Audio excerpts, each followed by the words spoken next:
Alice ছিল এক কৌতূহলী মেয়ে। তার নীল চোখ এবং সোনালি চুল ছিল।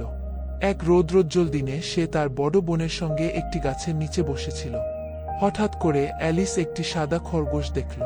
খরগোশটির গোলাপি নাক, বড় বড় চোখ এবং একটি নীল কোট পরা ছিল। সে হাতে একটি পকেট ঘড়ি ধরে রেখেছিল এবং বলছিল, ওহ নো, আমি দেরি করে ফেলেছি। অ্যালিস খরগোশটির পেছনে দৌড়ে গেল। খরগোশটি একটি বড় গর্তে ঝাঁপ দিল।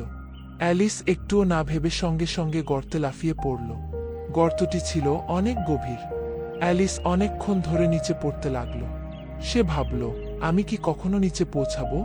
অবশেষে সে নরম পাতার বিছানায় পড়ল। অ্যালিস চোখ খুলে দেখল, সে এক অদ্ভুত জায়গায় এসে পড়েছে।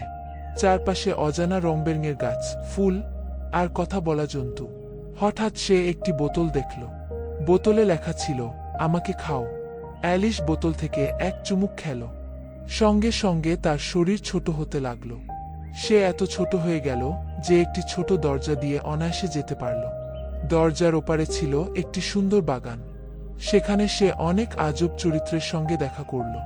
সে দেখল এক হাস্যোজ্জ্বল বিড়াল, যার নাম ছিল চেশায়ার ক্যাট, এক পাগলাটে টুপি পরা লোক, যার নাম ছিল ম্যাড হ্যাটার, আর এক রানী যে সবসময় বলতো, ওর মাথা কেটে দাও। অ্যালিস সেই আশ্চর্য জগতে অনেক মজার আর ভয়ের অভিজ্ঞতা পেল। কখনো সে হেসে উঠত, কখনো হতবাক হয়ে যেত, কিন্তু সে কখনোই ভয় পায়নি। সে বুঝতে পারল, কৌতূহল আর সাহস থাকলে অনেক কিছু দেখা যায়।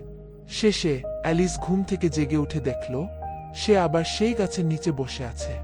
সব কিছুই ছিল একটি স্বপ্ন, কিন্তু সেই স্বপ্নের অভিজ্ঞতা সে কখনোই ভুলল না।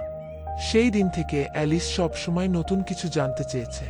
তার মনে বিশ্বাস জন্মেছিল, সাহসী হলে অসম্ভবকেও সম্ভব করা যায়।